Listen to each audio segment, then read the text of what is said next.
Muy bienvenidos al devocional de hoy, muy bienvenidos hermanos, muy buenos días. Muy contento de estar nuevamente con ustedes para abrir la Escritura y compartir la palabra de Dios, la mente de Cristo para nuestra vida, para lo que nos toca vivir. Estamos en esta serie estudiando la vida del profeta Elías. Como lo hemos llamado más de una vez, hemos dicho que él es un grande entre los grandes. Sin lugar a dudas, el profeta Elías es uno de los grandes en la historia de Israel, un hombre que su vida, ¿no?, refleja su caminar con el Señor, su fe y lo que Dios hizo por medio de él. Estamos en el capítulo 19 del libro de Primero Reyes. Primero Reyes, capítulo 19. Usted recordará que Elías desafió a los profetas de Baal y de Acera al monte Carmelo, los llevó allá y los convocó para un desafío, un altar. Cada uno hacía un altar y el Dios que respondiera por medio del fuego, ese sería considerado como el Dios verdadero y digno de adoración. Los profetas falsos, los profetas que adoraban imágenes, los profetas de Baal, buscaban la respuesta de Baal, comenzaron a gritar, comenzaron a saltar, comenzaron a caer en un frenesí descontrolado, se comenzaron a cortar y a gritar por un largo rato sin que Baal contestara. Usted sabe la historia, ¿no? Le tocó el turno a Elías y él oró y el fuego cayó y consumió todo el altar, toda la ofrenda.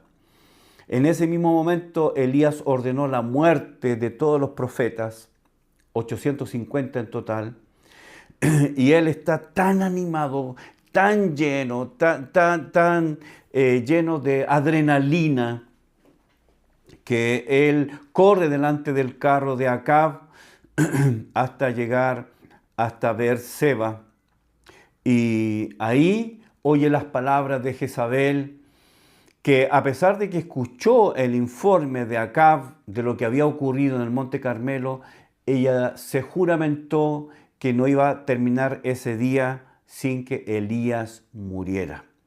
Eso lo tocó profundamente. Elías tenía seguramente la idea de que el pueblo, después de haber visto esta manifestación grande del poder de Dios, él pensaba que el pueblo se iba a rendir en adoración a Jehová. Él creía que el pueblo iba a caer rendido en una adoración a Jehová sin restricciones. Pero no fue así. En vez de eso, la reina Jezabel manifestó la intención de no solamente perseguirlo, sino de darle muerte. Elías en ese momento sacó los ojos del Señor y puso su atención, puso su corazón a las palabras de Jezabel. Entonces Elías huye decepcionado, huye cansado. Elías ha olvidado la voz de Dios, que tantas veces le habló al corazón. Elías olvidó la provisión divina por medio de los cuervos. Elías olvidó la respuesta divina cuando él resucitó al hijo de la viuda. Elías olvidó la respuesta a su oración. Olvidó el fuego que cayó del cielo, que consumió el sacrificio. Olvidó la lluvia torrencial que dio por terminado ese periodo de sequía. Olvidó la multitud del Carmelo que gritó su fe a Jehová. Olvidó los valientes profetas escondidos por Abdías. Olvidó que exterminó a los falsos profetas. Olvidó. La decepción, hermanos, hace que nosotros olvidemos todo lo que Dios es y todo lo que Dios ha hecho por nosotros. Cuando no obtenemos lo que pensamos, cuando aquello que está en nuestro corazón, aquello que es una expectativa y no se cumple, eso, la decepción nos hace olvidar olvidar todo lo que Dios es y todo lo que Dios ha hecho. Y esto es lo que ocurre con Elías. Y entre paréntesis, esta es una demostración, otra más, de que Elías era un hombre como nosotros, tal cual. Elías era un hombre como cualquiera de nosotros, un hombre de carne y hueso, un hombre con debilidades, un hombre con pasiones, dice Santiago, iguales a las nuestras. Estando en esta situación es que Elías eleva una oración a Dios y su petición es que Dios lo deje morir. La decepción ha generado en él depresión al punto de desear morir. Y se lo pide a Dios, déjame morir, no quiero vivir. Elías ha perdido la razón, el motivo y la causa de la vida. Él quiere morir. Y se lo pide a Dios. Esta es una oración que Elías hace a Dios. Afortunadamente, esta oración no le fue contestada a Elías. De hecho, para que usted sepa, Elías está pidiendo la muerte. Dame la muerte, déjame morir. No quiero seguir viviendo. Es una oración, se lo dice a Dios. Pero Dios no le contesta la oración. De hecho, para que usted sepa, Elías fue uno de los pocos hombres en la Biblia que no murió. Elías no murió. Él no murió. Enoc fue el otro que no murió. Fue llevado al cielo.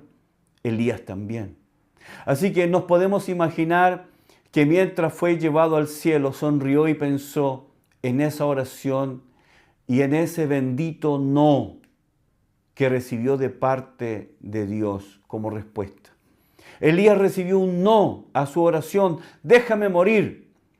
Él recibió un no en respuesta de parte de Dios. Él recibió un no. Y eso, hermanos, ese no puede ser lo mejor que nosotros podamos recibir por respuesta en esta tierra. El profeta de Dios está cansado, está deprimido, está con un corazón roto, físicamente cansado. Tal vez se quedó dormido repitiendo una y otra vez su petición a Dios. Déjame morir, déjame morir, déjame morir. Se acurrucó debajo de un enebro cuando Elías examinó el aparente fracaso de su obra. De manera instintiva se culpó y le dijo a Dios, déjame morir, y luego le dice, no soy mejor que mis padres. Se empezó a culpar.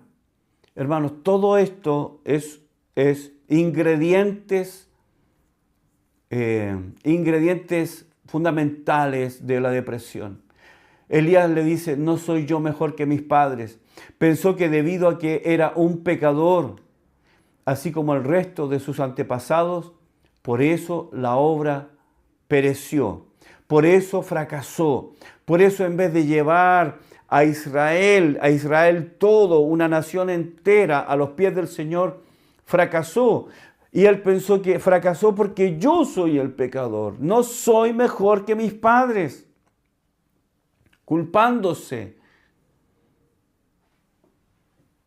Bueno, Dios, en vez de corregir o reprender a su siervo, Dios le permite descansar y recuperar fuerzas.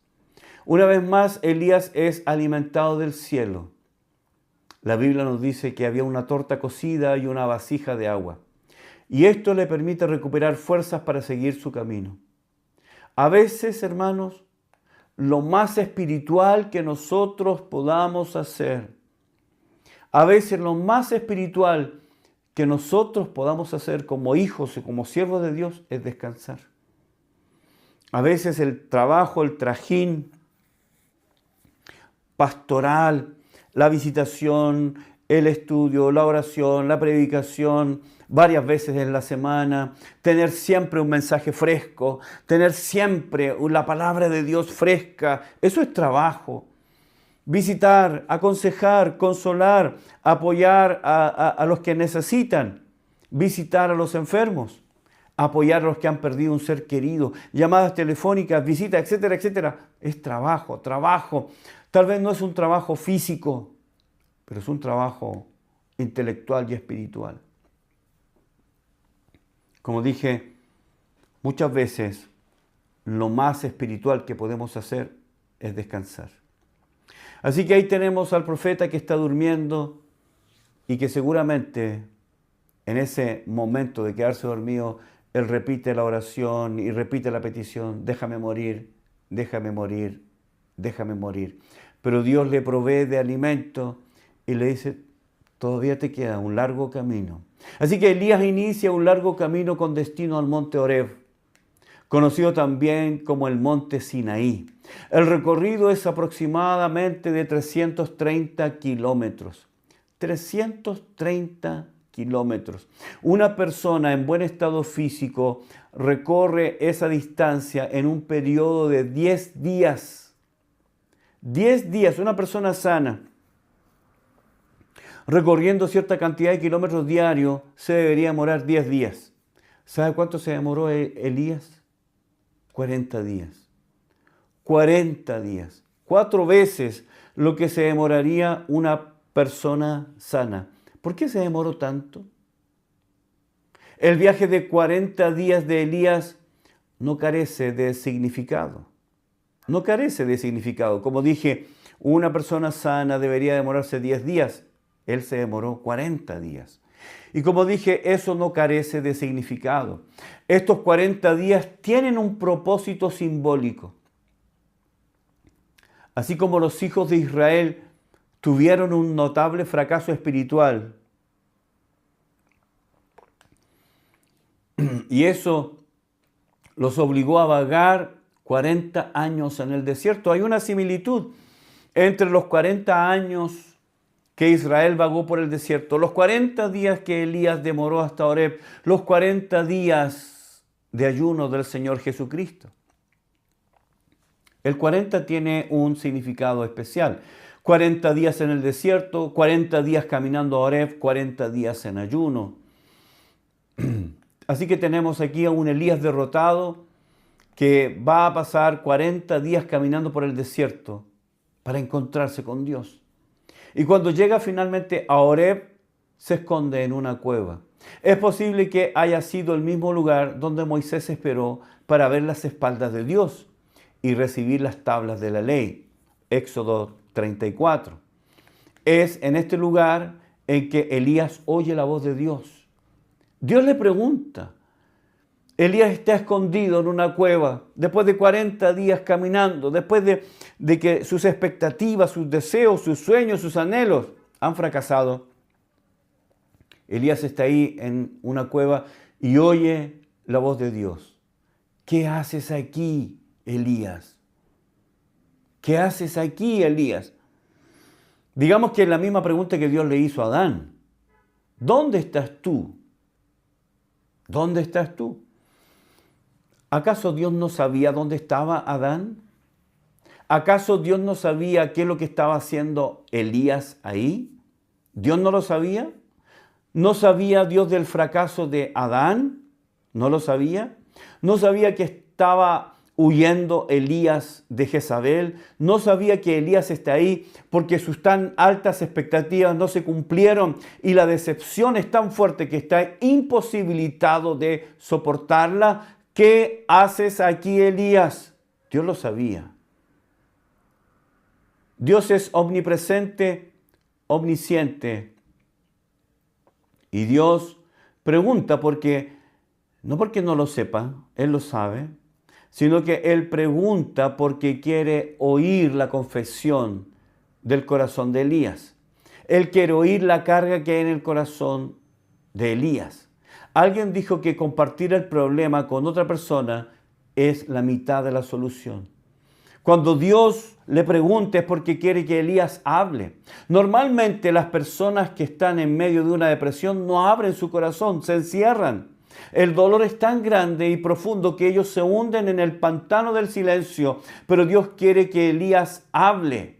Primera Reyes, capítulo 19, verso 10, que dice: Él respondió: he sentido un vivo celo por Jehová, Dios de los ejércitos, porque los hijos de Israel han dejado tu pacto, han derribado tus altares y han matado a espada a tus profetas, y solo yo he quedado y me buscan para quitarme la vida.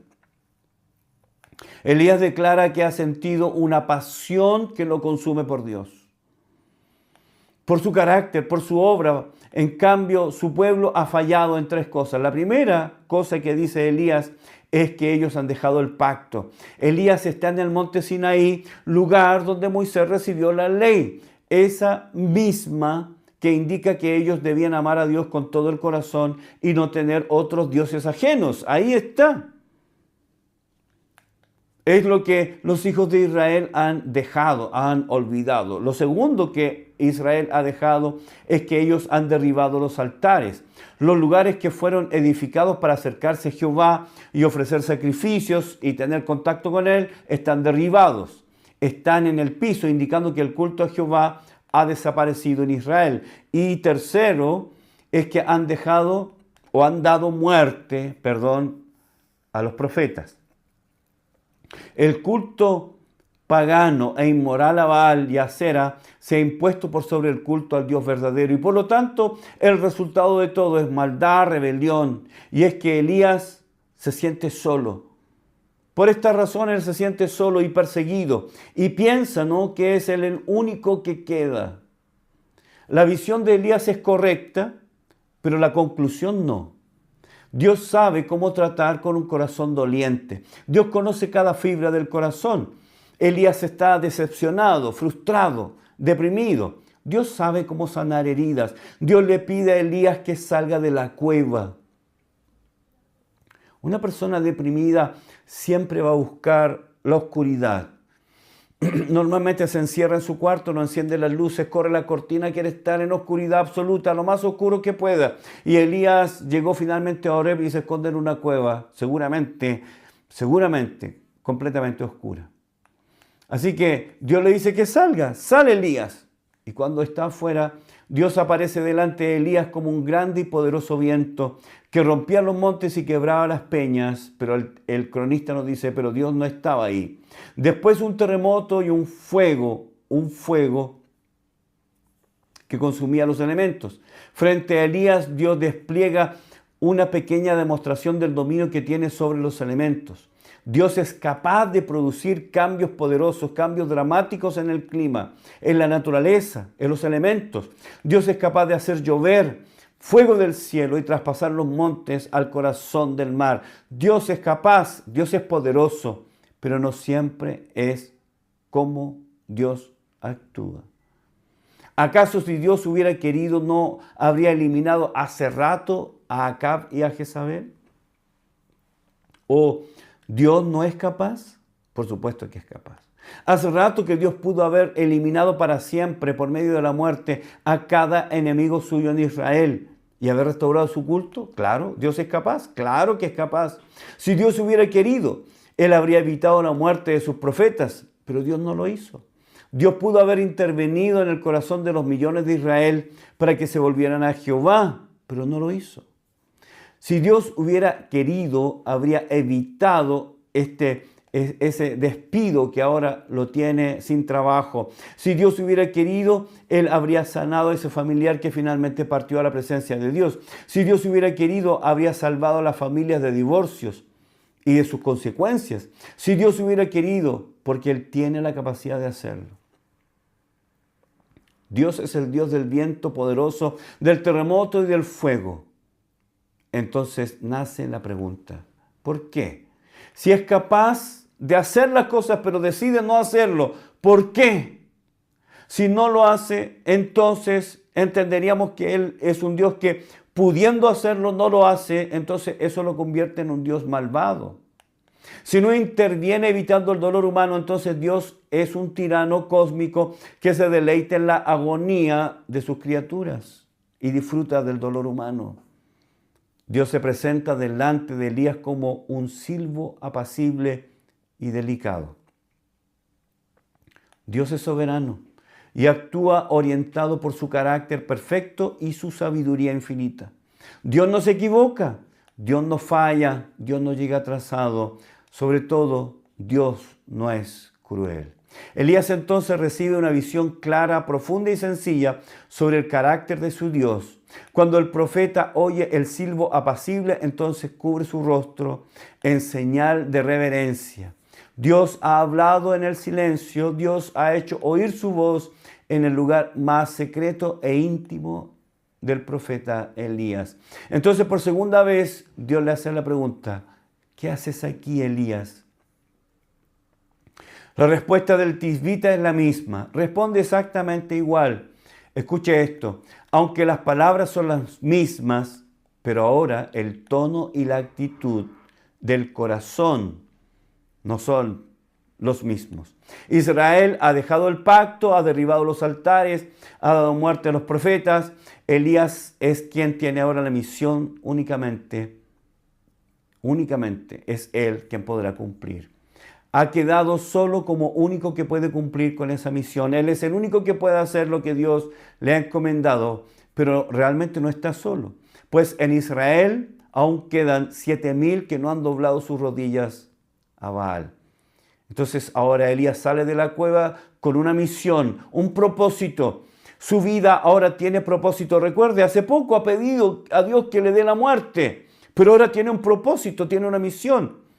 Él deberá ungir a Jehú como futuro rey en Israel, quien acabará con el culto a Baal y deberá nombrar a Eliseo como su sucesor. Lo que pareció el fin de la vida de Elías se transformó en el principio. Dios sabe cómo tratar a las personas en su alma herida. Dios habla profundamente al corazón de cada uno y sabe cómo sanarlo. Muchas gracias por acompañarme en el devocional de hoy. Muchas gracias también por sus saludos. Gracias por suscribirse. Gracias por marcar la campanita para que sepa cuando nosotros subimos un nuevo material. Que Dios les bendiga. Nos volvemos a encontrar mañana.